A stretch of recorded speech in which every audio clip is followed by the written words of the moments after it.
Ya, halo teman-teman semuanya, apa kabar kalian?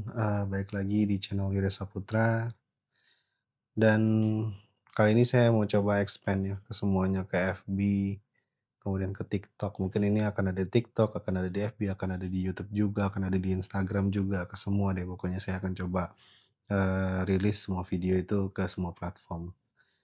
Nah, teman-teman mungkin sekarang bagi yang udah cenderung ya atau udah terjun ke dunia IT gitu ya, sekarang mungkin teman-teman ngelihat, wah udah kuliah mahal-mahal, tapi sekarang tuh makin susah nyari kerjaan gitu ya, bahkan, banyak yang depresi juga gitu ya.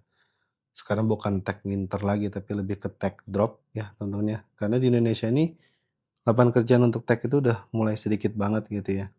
Ada sih beberapa gitu ya, kalau saya lihat tuh di LinkedIn itu sekalinya ada, itu bisa yang apply itu bisa sampai ribuan gitu ya kan, kalau misalkan 1000 banding 1 untuk posisi kan kayaknya jadi nggak masuk di akal ya teman-teman ya. Terus solusinya gimana gitu? Karena sekarang kalau kita lihat tuh udah banyak orang yang beralih gitu ya. Bahkan untuk penghasilan sendiri bisa kalah dengan orang yang nggak sekolah atau nggak kuliah gitu ya. Ibarat kata kita kuliah IT mahal-mahal, tapi kita kalah sama misalkan konten kreator yang dia, secara konsisten gitu ya, upload videonya, sehingga secara penghasilan mereka lebih banyak dari kita gitu ya.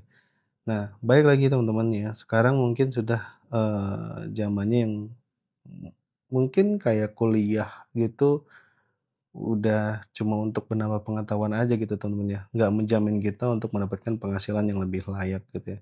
Yang sekarang lebih layak itu adalah ke mode survival teman-teman. Jadi, teman-teman yang nggak bisa ngikutin zaman, teman-teman yang nggak bisa ngikutin perubahan, mungkin siap-siap akan tenggelam gitu ya. Walaupun teman-teman udah ada di, kalau dulu tuh IT itu ya bisa dibilang kuliah yang paling nyentrik lah ya.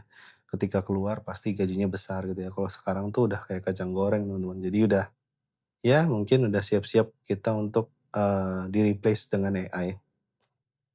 Nah bicara tentang AI sendiri, mungkin banyak dari teman-teman yang berpikir udah banyak yang ke-replace, UI UX udah ke-replace dengan Figma, ya Figma Make, karena hasilnya udah bagus banget.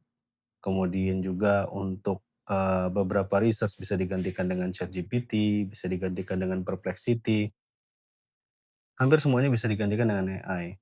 Termasuk juga untuk pembuatan PRD mungkin product manager, product owner, sekarang sudah, bisa dibuat dengan AI. Tapi ada minusnya teman-teman. Ternyata ketika kita menggunakan AI dan sering menggunakan AI, kita seperti, terinjek virus ya.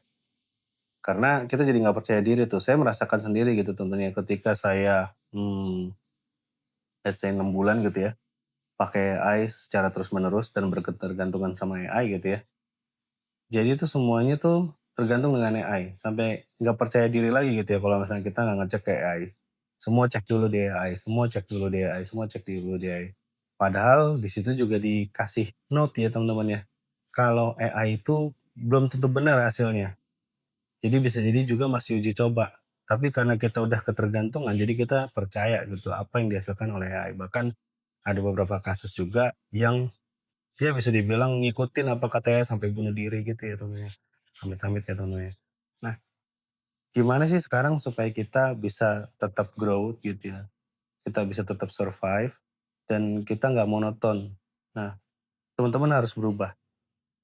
Saya juga sekarang sudah melihat ada potensi misalkan, oh sekarang kita sudah bisa bikin lagu sendiri misalkan. Kemudian kita publish sendiri, kita nggak butuh label, kita publish sendiri. Nah, itu teman-teman bisa lakuin untuk menambah penghasilan. Jadi sekarang tuh penghasilan kita buka aja semua kerannya ya teman-teman ya. Jadi nggak mentok misalkan kalian lulusan IT, kalian harus kerja di bidang IT, kalian harus ngoding, nggak juga kayak gitu gitu ya. Karena sekarang ngoding tuh hampir digantikan semua dengan AI. Kita cuma kasih logic-logiknya dan semuanya itu bisa beres gitu ya. Terus kalian juga misalkan, melihat, oh ada video yang bisa di-create dengan AI kemudian di-publish di YouTube dan bisa menghasilkan uang, itu juga kalian mesti belajar juga teman-teman. Jadi kita harus mengikuti perkembangan zaman ya untuk sekarang ya. Kita nggak bisa gitu-gitu aja, bahkan sekarang itu udah bisa dibilang gitu ya untuk percaya diri itu diwajibkan. Kenapa? Karena hampir semua orang sekarang yang ngonten itu mendapatkan uang lebih banyak dibandingkan kita buat program gitu ya. Jadi ketika kita buat program, kita buat software, mungkin penghasilannya akan lebih sedikit daripada si konten kreator sendiri. Jadi mungkin kita bisa mulai ya untuk, membuat konten sehari-hari misalkan, kemudian juga untuk, berteman dengan AI, tapi kita nggak boleh ketergantungan dengan AI ya, kita cukup berteman dengan AI aja mungkin bisa membantu kita untuk membuat, konsep konten, atau mungkin untuk mempermudah kerjaan-kerjaan kita yang bisa kita kontrol ya. Untuk hal-hal yang mungkin kalian belum ketahui, saya tidak menyarankan untuk menanyakannya ke AI, karena bisa jadi hasilnya tidak akurat. Alhasil, misalkan contoh, ketika kalian mempertanyakan tentang obat-obatan, ketika kalian mempertanyakan tentang, mungkin kalau herbal nggak jadi masalah ya, tapi ketika obat-obatan itu mungkin belum tentu cocok teman-teman, tapi dia hanya menyarankan saja. Jadi saya tidak menyarankan secara full untuk percaya kepada AI, kenapa? Ya karena bisa jadi hasilnya nggak akurat. Oke, sekarang saya akan mulai konten lagi ya teman-teman ya, mungkin tentang kehidupan sehari-hari, kebetulan juga saya udah rilis ya, kemarin rilis lagu. Nyoba-nyoba ini juga teman-teman ya, saya rilis lagu di Spotify dan hasilnya itu lumayan ya, udah bisa rilis nih ya 2 lagu. Walaupun nanti teman-teman bisa dengerin sendiri gitu ya lagunya kayak apa. Itu juga dibuat, dengan beberapa bantuan AI terutama untuk mastering-nya ya, dan juga untuk, penggunaan instrumentalnya karena kalau misalkan kita ingin membuat yang bagus itu, kalau sendiri itu hasilnya kurang begitu bagus. Tapi untuk vokalnya itu tetap kita ya teman-teman ya, jangan pakai, vokal dari AI. Karena kalau pakai vokal dari AI, otomatis kalian tidak akan di-approve. Baik itu dari TuneCore, baik itu dari Spotify, baik itu dari Apple, itu nggak bakal di-approve teman-teman. Dan ketika kalian publish di sosial media pun, kalian nggak bakal di-approve, karena ada AI-nya. Jadi gimana? Mungkin untuk instrumentalnya kalian bisa pakai Suno, ya seperti saya juga pakai Suno yang versi berbayar gitu ya, versi, yang Premiere. Nah, eee, mungkin juga teman-teman bisa pakai editing yang lain, untuk mastering biasanya saya pakai Kids.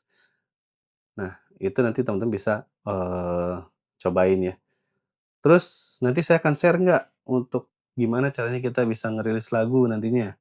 Bisa aja saya share teman-teman ya, tapi sebelum ke sana kita harus beradaptasi dulu dengan semua perubahan yang ada. Nanti juga saya akan bagi, share gitu ya, gimana caranya mungkin untuk membuat produk dengan AI, mungkin juga untuk membuat lagu gitu ya dengan bantuan AI, tapi untuk lirik dan juga untuk, suara gitu ya, itu harus pakai suara kita teman-teman ya, bukan pakai suara AI. Nanti saya ajarin caranya gimana. Jadi kita harus berkembang ya, nggak harus mentok di satu, field aja, IT terus buat program, enggak. Tapi kita harus berubah teman-teman supaya kita bisa benar-benar survive. Kalau enggak, ya udah di situ-situ aja. Mungkin video untuk hari ini cukup sekian ya teman-teman ya. Besok saya akan coba share lagi tentang, ya apa yang saya lakukan mungkin di hari besok gitu ya. Saya biasanya suka baca buku, nanti mungkin ada buku-buku yang saya akan coba review buat teman-teman semuanya. Oke, sampai ketemu di video selanjutnya. Wassalamualaikum warahmatullahi wabarakatuh.